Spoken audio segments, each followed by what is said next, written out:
नमस्कार। आज हम डिस्कस करेंगे इम्पोर्टेंट हिमाचल प्रदेश जी के क्वेश्चन। सभी question exam point of view से इम्पोर्टेंट हैं। वीडियो के लास्ट में मैं आपसे क्वेश्चन भी पूछूंगा जिसका आंसर आपको नीचे कमेंट बॉक्स में बताना है। इस वीडियो का पीडीएफ फाइल जो है आपको हमारे टेलीग्राम चैनल पर मिल जाएगा, तो आप हमें टेलीग्राम पर भी फॉलो कर सकते हैं। टेलीग्राम के अलावा आप हमें इंस्टाग्राम और फेसबुक पर भी फॉलो कर सकते हैं। चलिए डिस्कस करते हैं आज की वीडियो का first question. Question number 1, Aadhaar card programme was started in Himachal Pradesh in. Aadhaar card programme जो था वो हिमाचल प्रदेश में कब स्टार्ट हुआ था। देखिए, आधार कार्ड के बारे में आप सभी को पता है, तो आधार कार्ड प्रोग्राम कब शुरू हुआ था। ये स्टार्ट हुआ था दिसंबर 2010 में। ऑप्शन बी जो है वो बिल्कुल सही आंसर है। अच्छा, अभी दिसंबर 2010 में शुरू हुआ था। इस प्रोग्राम के बारे में बेसिक सी इंफॉर्मेशन आपको पता होना चाहिए। देखिए, आधार प्रोग्राम जो था ये किसके द्वारा मेंटेन किया जाता है, तो ये यूडाई के द्वारा मेंटेन किया जाता है, UIDAI। तो इसकी फुल फॉर्म क्या है, unique identification authority of India. तो unique identification authority of India के बारे में भी थोड़ा सा आपको पता होना चाहिए। देखिए, unique identification authority of India की स्थापना कब हुई थी, तो इसकी स्थापना 2009 में हुई थी। 2009 में इसकी स्थापना हुई थी और इसका हेडक्वार्टर कहाँ पर है, तो इसका हेडक्वार्टर न्यू दिल्ली में स्थित है। तो ये आधार और यूडीआई के बारे में आप याद रखिए। इसके बारे में एक बार हाईकोर्ट के एग्जाम में पूछा गया था, इसकी फुल फॉर्म पूछी गई थी, तो इस तरह से आपसे एग्जाम क्वेश्चन में पूछा जा सकता है। अब आधार हिमाचल में कब इम्प्लीमेंट हुआ था ये भी याद रखिएगा। नेक्स्ट क्वेश्चन देखते हैं हमारा क्या है। नेक्स्ट क्वेश्चन है हमारा, in which of the following two communities the Thoda dance is played today. देखिए, अभी भी ये ठोडा डांस जो है वो मनाया जाता है। तो देवभूमि हिमाचल में आज भी खेले जाने वाला ठोडो नृत्य जो है वो किन दो समुदायों का है। देखिए, अगर आप बात करेंगे इस ठोडो नृत्य की, तो ये किन दो समुदायों के बीच में है। ये काफ़ी इंटरेस्टिंग है आपके लिए जानना भी इस नृत्य के बारे में। ये जो है ये दो हैं, साठी और पासी, है ना। साठी और पासी ये दो हैं, ऑप्शन सी सही आंसर है। ये दो समुदाय हैं, इनके बीच में ये खेला जाता है। अब इसके पीछे हिस्ट्री है।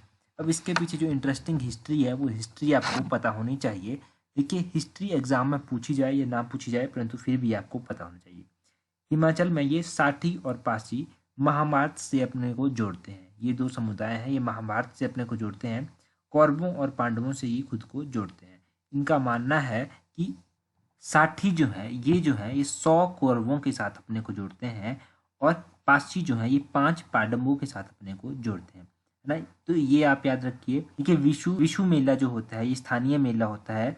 वैशाख संक्रांति को ये होता है। इसके बाद ये मनाई जाती है, ये ठोडो नृत्य जो है वो खेला जाता है। ठोडो नृत्य हिमाचल प्रदेश के ठियोग, चौपाल, सोलन, कुल्लू, सिरमौर, इन स्थानों पर जो है ये खेला जाता है। अब यहाँ से आप एक और चीज़ याद रखिएगा, ठोडो नृत्य आखिरकार है क्या। देखिए, ठोडो नृत्य में जो है वो तीर अंदाजी होती है। मतलब तीर अंदाजी का यह खेल होता है जिसमें लोकगीत भी गाए जाते हैं, वाद्य यंत्र भी बजाए जाते हैं, और साठी और पासी युग के बीच में युद्ध होता है। तो ये आप याद रखिए कि युद्ध होता है, महाभारत के साथ ये खुद को जोड़ते हैं। साठी जो है वो किसके साथ अपने को जोड़ते हैं, पासी जो है वो पांडवों के साथ जोड़ते हैं, साठी कौरवों के साथ जोड़ते हैं। तो ये बेसिक सी इंफॉर्मेशन है ठोडो डांस के बारे में। ठोडो डांस इंपॉर्टेंट डांस है, और किसके बाद ये होता है, तो विशु मेले के बाद ये होता है। कहाँ पर होता है, ठियोग में होता है, चौपाल में होता है, सोलन में होता है, कुल्लू में होता है, इन स्थानों पर ये होता है। तो ये बेसिक सी इंफॉर्मेशन हमने जानी किसके बारे में, ठोडो नृत्य के बारे में। नेक्स्ट क्वेश्चन देखते हैं, विच of the following statement regarding Shivalik mountain range is correct, है ना। तो शिवालिक माउंटेन से कौन सी स्टेटमेंट जो है इन दोनों में से सही है। पहली है कि it's altitude varies from 350 metre to 1500 metre. तो इसका एल्टीट्यूड जो है वो 1500 मीटर से लेकर 350 मीटर से लेकर 1500 मीटर तक है। डलहौजी जो है वो शिवालिक रेंज में पड़ता है। देखिए, पहली स्टेटमेंट भी आपकी सही है और दूसरी स्टेटमेंट भी आपकी सही है। ऑप्शन सी बोथ 1 एंड 2 जो है वो सही आंसर है। अब शिवालिक माउंटेन रेंज के बारे में हम जानते हैं। देखिए, शिवालिक माउंटेन रेंज की जब आप बात करेंगे, शिवालिक को जो है शिवालिक को मेनाक पर्वत के नाम से भी जाना जाता है, और इसकी ऊंचाई समुद्र तल से 350 मीटर से 1500 मीटर के बीच में। अब इस श्रृंखला की जब आप बात करेंगे, तो इस श्रृंखला में जो है वो सिरमौर आता है, बिलासपुर आता है, मंडी आता है, हमीरपुर आता है, और देखिए कुछ निचले क्षेत्र भी इसमें आते हैं, जैसे नाहन हो गया, चंबा हो गया, ऊना हो गया, कांगड़ा हो गया। ये निचले भाग यहाँ पर पड़ते हैं। अगर आप एग्जैक्टली बात करेंगे तो पोंटा पोंटा जो कि नाहन में है वो भी इसमें आता है। मंडी का जोगिंद्रनगर इसमें आता है।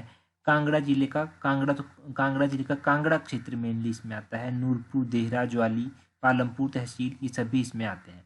और चंबा का ढलौजी, भटियात, चुराहा तथा चंबा तहसील, जो ये शिवालिक के कुछ इंपॉर्टेंट स्थान हैं, जिन स्थानों को आप याद रखिए। तो शिवालिक के बारे में एग्जाम में भी पूछा जा सकता है। तो ये बेसिक सा शिवालिक के बारे में हमने जाना। नेक्स्ट क्वेश्चन है, who was headed the army to deal with uprising that took place in Bilaspur in 1930। 1930 में बिलासपुर में हुए विद्रोह से निपटने के लिए किसकी अध्यक्षता में सेना भेजी गई थी? देखिए, आपको पता है 1930 में बिलासपुर में भूमि बंदोबस्त आंदोलन हुआ था। पहले तो भूमि बंदोबस्त आंदोलन कब हुआ था ये आप याद रखिएगा। तो किसकी अध्यक्षता में जो था ये सेना भेजी गई थी? तो ये सेना जो थी ये भेजी गई थी किसकी अध्यक्षता में? एडवर्ड बैकफील्ड की अध्यक्षता में। कौन सा ऑप्शन सही है? तो ऑप्शन बी जो है वो बिल्कुल सही है, एडवर्ड बैकफील्ड इसका सही आंसर है। देखिए, यहाँ से आप याद रखिए कि 1930 में जो था वो बिलासपुर में भूमि बंदोबस्त आंदोलन हुआ था। इस समय भारी विद्रोह जो था उस टाइम हुआ था, और बिलासपुर के जो राजा थे उस टाइम के, राजा आनंद चंद, वो अभी छोटे थे। इस विद्रोह को दबाने के लिए जो था वो एडवर्ड बैकफील्ड को कुछ सेना और सैनिकों के साथ बिलासपुर भेजा गया था। और देखिए, उन लोगों ने इसको दबा भी दिया था। और इस आंदोलन का नाम क्या पड़ा था बाद में? इस आंदोलन का नाम पड़ा था ढांडरा आंदोलन। ढांडरा आंदोलन इसीलिए पड़ा था क्योंकि पुलिस द्वारा जो था वो लोगों के ऊपर डंडे चलाए गए थे। तो ये आप याद रखिए ढांडरा आंदोलन के बारे में, जो 1930 में हुआ था। नेक्स्ट क्वेश्चन देखते हैं हमारा क्या है। नेक्स्ट क्वेश्चन है, biomethanation plant using horse dung biodegradable waste from hotels residence area to generate biogas and CNG is at. ये बायोमिथेनेशन प्लांट कहाँ पर स्थित है ना? तो ये बायोमिथेनेशन प्लांट जो है ये स्थित है कहाँ पर? कुफरी में। ऑप्शन सी जो है वो सही आंसर है। अब इस बायोमिथेनेशन प्लांट का रोल क्या है? देखिए, इसका मुख्य रूप से जो रोल है वो क्या है कि सीएनजी और बायोगैस को हम जनरेट करेंगे। सीएनजी और बायोगैस को कैसे जनरेट करेंगे? सीएनजी और बायोगैस को जनरेट करने के लिए जितने भी, देखिए कुफरी एक टूरिस्ट प्लेस है, यहाँ पर काफ़ी घोड़े होते हैं, तो उनके गोबर को इकट्ठा करके जो है वो इस प्लांट में मिलाया जाएगा और यहाँ से सीएनजी गैस और बायोगैस जो है वो प्रोड्यूस की जाएगी। ये आप याद रखिए, ये question exam point of view से भी काफ़ी इंपॉर्टेंट है। नेक्स्ट क्वेश्चन है, Dhankar lake is situated at, Dhankhar झील कहाँ पर स्थित है? काफ़ी इंपॉर्टेंट क्वेश्चन है ये भी। देखिए, बात की जाए धनखड़ लेक की, तो धनखड़ लेक जो है वो स्थित है अपने लाहौल स्पीति में। ऑप्शन डी जो है वो सही आंसर है, लाहौल स्पीति में स्थित है धनखड़ लेक। अच्छा, लाहौल स्पीति की बात हुई है तो लाहौल स्पीति की जितनी भी लेक्स हैं उन सभी लेक्स के नाम आपको पता होना चाहिए, क्योंकि लेक्स के नाम एग्जाम में पूछे जाते हैं। लाहौल स्पीति की एक है Dhankar lake, Chandratal lake, Surajtal lake, Deepaktal lake, Nilkanth lake, Yunamtso lake, और एक है सिसु लेक। ये लेक्स जो हैं ये कहाँ पर स्थित हैं? लाहौल स्पीति में स्थित है। तो इन लेक्स के नाम आप याद कर लीजिए। एक बार मैं फिर से रिवाइज कर देता हूँ, चंद्रताल, सूरजताल, दीपकताल, नीलकंठ, धनखड़, यूनामसो और सिसु लेक, ये सभी लेक्स जो हैं ये स्थित हैं लाहौल स्पीति में। नेक्स्ट क्वेश्चन है क्वेश्चन नंबर 7। क्वेश्चन नंबर 7 है, in which year correspondence division of Himachal Pradesh university started. Himachal Pradesh विश्वविद्यालय का पत्राचार विभाग कब शुरू हुआ था, जिसे हम आईसीडब्ल्यू के नाम से भी जानते हैं? देखिए, वो शुरू हुआ था 1971 में। ऑप्शन ए जो है वो सही आंसर है। अच्छा, 1971 में तो हिमाचल प्रदेश विश्वविद्यालय का पत्राचार विभाग स्थापित किया गया था। इसकी शुरुआत हुई थी, शुरू हुआ था ये। परंतु हिमाचल प्रदेश यूनिवर्सिटी की स्थापना कब हुई थी? आज से 2 साल पहले ये एलाइड के एग्जाम में पूछा गया था कि हिमाचल प्रदेश यूनिवर्सिटी की स्थापना कब हुई थी। तो 1970 ईस्वी में जो था वो हिमाचल प्रदेश यूनिवर्सिटी की स्थापना हुई थी। और हिमाचल प्रदेश यूनिवर्सिटी के पहले वाइस चांसलर कौन थे, पहले उप कुलपति कौन थे हिमाचल प्रदेश यूनिवर्सिटी के? हिमाचल प्रदेश के जो पहले उप कुलपति थे उनका नाम था रामकरण सिंह। इनका नाम आप याद रखिए। अच्छा, मैंने आपको बताया कि 1971 में जो था ये कॉरस्पॉन्डेंस विभाग, जिसे अभी आइसोडोल के नाम से जानते हैं, वो शुरू हुआ था। परंतु पहले तो इसे जाना जाता था पत्राचार विभाग के नाम से। इसका नाम जो था वो आइसोडोल कब पड़ा? अंतर्राष्ट्रीय दूरवर्ती शिक्षा एवं मुक्त अध्ययन केंद्र इसका नाम पड़ा था 1995 में। ये भी आप याद रखिए, 1995 में इसे अंतर्राष्ट्रीय दूरवर्ती शिक्षा एवं मुक्त अध्ययन केंद्र के नाम से जाने लगा। देखिए, जब बेसिकली एग्जाम में क्वेश्चन पूछना होता है एग्जामिनर को, तो वो इस तरह के क्वेश्चन पूछ लेता है। हिमाचल प्रदेश की यूनिवर्सिटी की स्थापना कब हुई थी, इसके पहले उप कुलपति कौन थे, तो इन क्वेश्चंस को आप याद रखिए। नेक्स्ट क्वेश्चन है क्वेश्चन नंबर 8। क्वेश्चन नंबर 8 है, Sawara Kuddu hydro electric project is located in. Sawara Kuddu hydro electric परियोजना कहाँ स्थित है?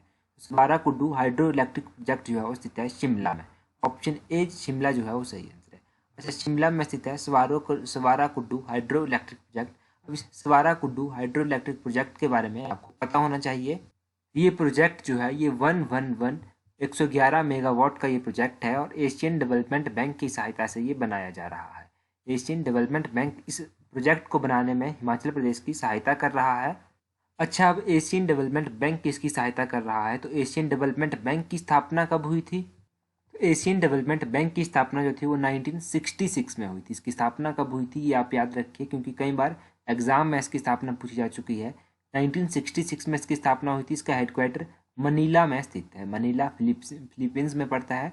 इतना बेसिक्स आप याद रखिए एशियन डेवलपमेंट बैंक के बारे में, सवारा कुड्डू प्रोजेक्ट के बारे में। क्वेश्चन नंबर 9 है, revenue training institute is located at. Revenue training institute जो है वो हिमाचल प्रदेश में कहाँ स्थित है? देखिए, राजस्व प्रशिक्षण संस्थान हिमाचल प्रदेश में जोगिंदरनगर में स्थित है। ऑप्शन सी जो है वो सही आंसर है। जोगिंदरनगर में जो है ये स्थित है। अच्छा, रेवेन्यू ट्रेनिंग इंस्टीट्यूट में जो है वो जितने भी आपके पटवारी का एग्जाम जब भी हो रहा है ना, तो ये जितने भी पटवारी हैं उन सभी की ट्रेनिंग जो है वो होती है रेवेन्यू ट्रेनिंग इंस्टीट्यूट में। ये जोगिंदरनगर में स्थित। जितने भी एचएएस होते हैं उनकी ट्रेनिंग कहाँ पर होती है, तो उनकी ट्रेनिंग जो होती है वो होती है हिप्पा में, हिप्पा मसोबरा में स्थित है। तो ये दो क्वेश्चन आप याद रखिए। अच्छा, जोगिंदरनगर का नाम सुनते ही आपके माइंड में क्वेश्चन आना चाहिए, वो है पठानकोट जोगिंदरनगर रेलवे लाइन। तो पठानकोट जोगिंदरनगर रेलवे लाइन जो है वो कितने किलोमीटर है, तो ये 113 किलोमीटर है। 113 किलोमीटर है पठानकोट जोगिंदरनगर रेलवे लाइन। अच्छा, इसकी कंस्ट्रक्शन कब शुरू हुई थी? इसकी कंस्ट्रक्शन 926 में शुरू हो गई थी। और इसकी कंस्ट्रक्शन जो थी वो कंप्लीट कब हुई थी? कब ये ट्रैफिक के लिए खोल दिया गया था? तो 1929 में इसे ट्रैफिक के लिए खोल दिया गया था। तो ये बेसिक से क्वेश्चन आप याद रखिए। रेवेन्यू ट्रेनिंग इंस्टीट्यूट जो कि जोगिंदरनगर में है, और पठानकोट जोगिंदरनगर रेलवे लाइन के बारे में। नेक्स्ट क्वेश्चन है क्वेश्चन नंबर 10। क्वेश्चन नंबर 10 है, who is the writer of Himalayas abode of light. Himalayas abode of light किताब के लेखक कौन है? हिमालयाज अबॉर्ड ऑफ लाइट किताब के लेखक है निकोलस रोरिक। ऑप्शन ए इस क्वेश्चन का सही आंसर है। अच्छा, निकोलस रोरिक किसके लेखक हैं? तो जितने भी बुक्स अभी तक हम कर चुके हैं उन सभी किताबों को रिवाइज करते हैं। काफ़ी टाइम से बुक्स के बारे में हमने रिवाइज नहीं किया है। तो देखिए, तारीख़ रियासत सिरमौर किताब रणजौर सिंह के द्वारा लिखी गई थी। Bilaspur past present and future किताब बिलासपुर अ पीपल ऑफ बेड डैड आनंद चंद के द्वारा लिखी गई थी। कुल्लू देश की कहानी किताब लालचंद प्रार्थी ने लिखी थी। किन्नर प्रदेश हिमालयन परिचय राहुल संकृत्यान के द्वारा लिखी गई है। हिमालयन आर्ट जेसी फ्रैंक ने लिखी है। प्राचीन हिमाचल एलपी पांडे ने लिखी है। अबॉर्ड ऑफ गॉड एंड्रयू विल्सन ने लिखी है। Shimla past and present EJ भक्त ने लिखी है। हिमाचल प्रदेश परिचय हिमाचल अतीत वर्तमान और भविष्य एक झलक देवराज शर्मा ने लिखी है। Travel in Kashmir and Jammu Ladakh जो है वो विज्ञानी के द्वारा लिखी गई है। Polyandry of Himalayas Y S. Parmar ने लिखी है। Himalayas abode of light Nicholas Roerich ने लिखी है। History of Mandi state Manmohan Singh ने लिखी है। हिस्ट्री ऑफ मंडी विक्रम कायस्थ ने लिखी है। मुख्तर तारीख़ रियासत चंबा गरीब खान ने लिखी है। कंट्री लाइफ नोहरा रिचर्ड ने लिखी है। History of Punjab states J Hutchison ने लिखी है। Antiquities of Chamba state J P H. Vogel ने लिखी है। Himalayan circuit J D. घोषणा ने लिखी है। कुल्लू एंड लाहौल स्पीति जैसे ब्रूसे के द्वारा लिखी गई है। Himalayan pilgrimage BN. दत्तार ने लिखी है। Himalayan district of Kullu and Lahaul Spiti A P F. Harcourt ने लिखी है। Indian painting from the Punjab hills W G. Archer ने लिखी है। Kangra valley painting Kangra paintings M S. Randhawa ने लिखी है। और त्रिगर्त किताब लिखी है विनोद हिमाचली के द्वारा।